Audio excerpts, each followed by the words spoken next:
Hello everyone, I'm here for an out-of-box review and build because I expect this one to go really quick.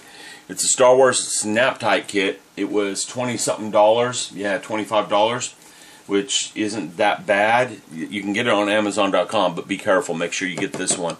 This is another Snap Tight kit that's much smaller and nowhere near as nice. Alright, this was pointed out by a couple of people over at Scale Model Addict how nice this kit was. It is a Snap Tight kit. It is pre-painted. Alright? And I think Revell's trying to catch up with the Bandai Gundam kits because those are some pretty nice kits. Here's the directions. So we're going to do a review of the directions. They're pretty straightforward. Snap Tight kit. It should be pretty straightforward. Okay? Doesn't look like there's a lot to it. I'll probably get the glue out and do a little bit of gluing to it. And I'm going to make pretty straightforward build out of this. I have no intentions of taking my time. There's 9 steps. Not going to be hard to build. Let's do a review of what comes in the box. You have separate bags for the window, the hatch, and the pilot. I got to cut this pilot out of that bag. You guys got to see this pilot. I figured. My knife is occupied. And by the way, if I start this build and I get interrupted, I'm going to have to quit. I'm expecting some company, and the company can't be on the videotape, unfortunately. Anyhow, here's a little pilot. He is pre-painted. He is not plastic. He feels like he's rubber. Okay, let's do a zoom in so you guys can see him. Oh, way off.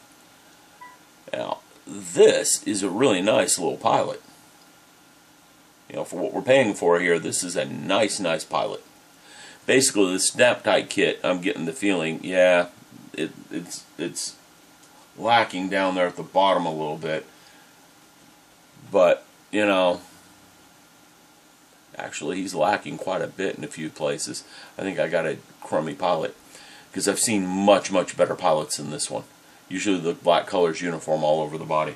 But still, he's, compared to the typical Revell pilots, this thing's a beautiful piece of work.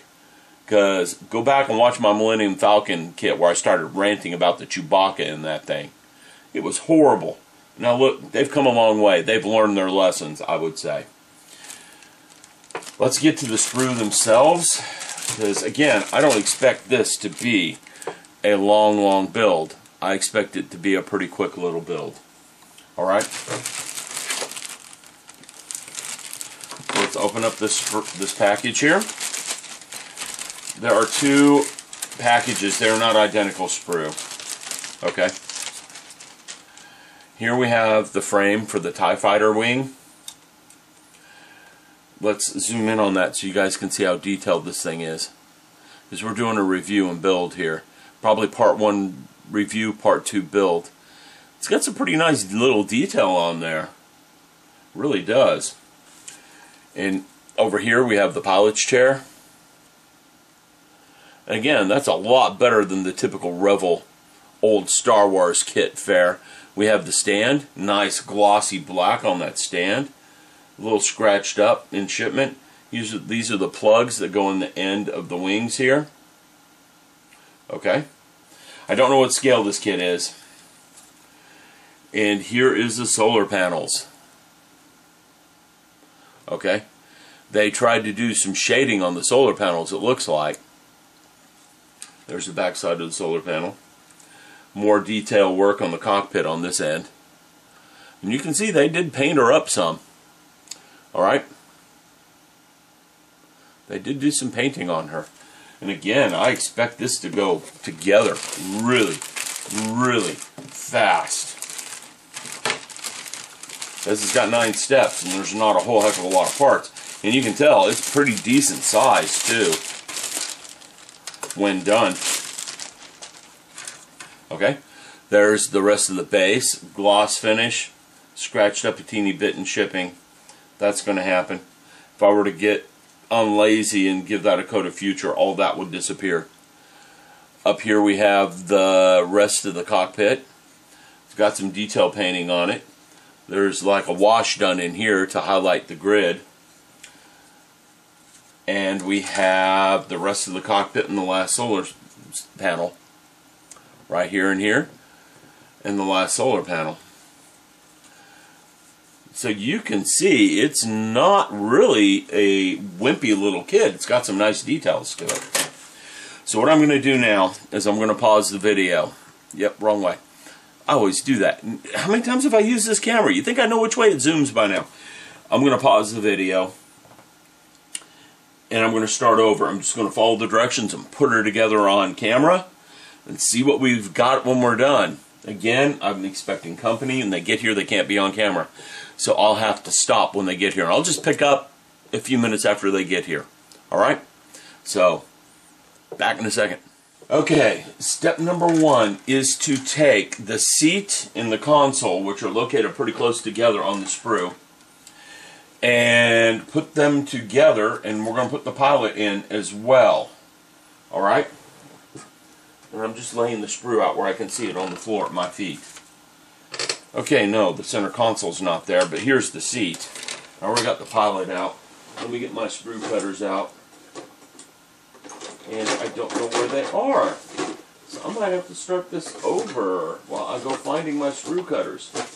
Because I have put them someplace. There they are. Okay. Again, I'm just building this because I wanted something to build. Kind of a break in the monotony of doing brass piping on a Millennium Falcon. Because, believe it or not, there can be some monotony there. There really can be. Okay, the seat's done. I need part number 2. Let me see if I can find that real quick. That is not part number 2. There's part number 2. No, that is not part number 2. That is part number 2 right there. Excuse me for a minute. Old eyes. I'm sure some of you know that effect. Yes, that is part number 2. And these things are painted, and they have more than just one color on them.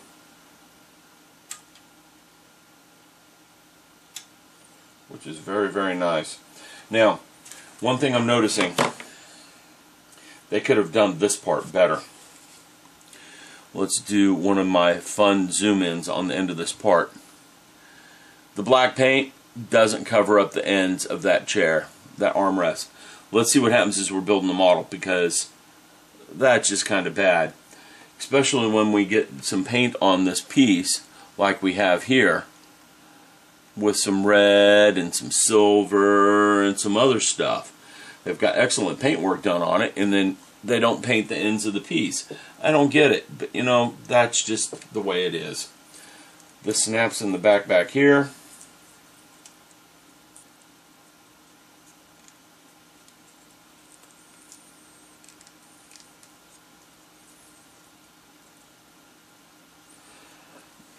I got some Tamiya extra thin here.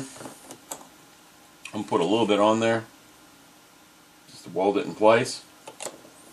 Can't cement the pilot in because he is not plastic, but there's a hole he sits in, and there we go. Step number 1 is accomplished. That didn't take long. And you can set off to the side. Step number 2 is to get parts 4, 5, and 6. And that's kind of neat that the parts are going in numerical order. Okay? Kind of neat. Here's part 4. And again, I'm not trying to do advanced work on this. I'm just trying to clip her off the sprue as carefully as possible and put together and see what happens. Kind of like that Gundam model I built a while ago. Alright? I did that with the Gundam build because I wanted to see what the Gundams were all about, because I haven't built one in a while. And they changed a lot, and I can see why people like the Gundam kits. I'm going to get a file after that one. I didn't like how that came separated from the sprue. Okay, this isn't like the Gundam kits in how they did the sprueing and stuff. I think the Japanese are far, far ahead of the Americans in that regard. What I mean by that is, look at my Hasegawa Space Wolf review. If you take a look at that, you will see how small the sprue attachment points are. I mean, they are tiny, tiny, tiny compared to what I'm seeing on this Revell kit. I mean, I don't know what the Japanese are doing, but they've got that down to where it is the sprue just, it's tiny little nips off. Okay, so this part goes like this. This part goes like this. They just snap together. Now I found my first snapper problem. I don't think that's going to need any glue whatsoever. I'm still going to hit it with a teeny bit of the extra thin, because, you know, just a teeny bit there and teeny bit there is all you need on that extra thin. Okay? And then this part goes like this.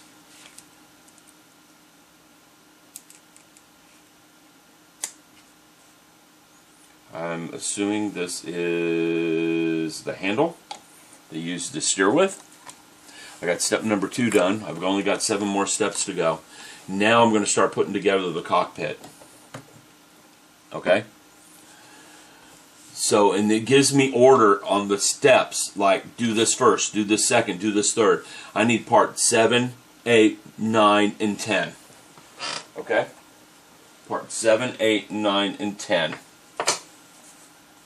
Very nice that they number the parts in the actual order you assemble them. Quite often that's not the case. I think they're trying to get kids back into model building, and in order to do it they're really simplifying them and making them pre-painted. And by doing that, they're convincing the young ones that this is easy to do, because you can make a pretty decent looking model, again, with little or no work, and you're not disappointed in the end results. There's 7, and I need those 2 parts.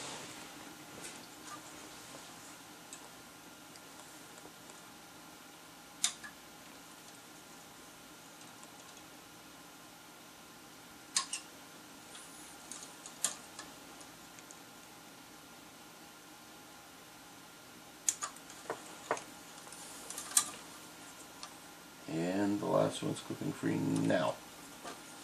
Okay, I got all 4 parts. I'm going to hit it with a file in just a couple of places real quick, just to clean it up a teeny bit. That's not beyond the skill, I don't think, of like an 8 or a 9-year-old. No. Which is probably the target audience of these kits. Alright, got it. Now, it tells me the pilot chair goes in first. So let me put that in first. That's in there. And they do fit pretty good. The snap fit parts do fit pretty good. I'm just hitting them with some extra thin to hold them in place. Tells me that goes first. Part 8 goes second. Now, I snapped them off the sprue, and I don't know which one's 8 and which one's 7 anymore. So I have to rely on the photos to align them. That's okay, because I know he goes this way, and I can tell from the photo that that's not part 8. This is part 8. So I put part 8 in. Now that doesn't snap in there very well, but I bet they all do once we get them done. Okay, first, second, we put that piece in. My pilot wants to come out. So I probably found the most difficult part of this assembly is getting these pieces in here and holding them while I am putting it together. I might want to get some tape after this. Okay, one of them fits in there really well, one does not. Interesting. Yeah, see, it doesn't want to hold in there. This goes in third. So what I'm going to do is cheat a little bit. We're going to go ahead and put this one in next. Then put them down like this.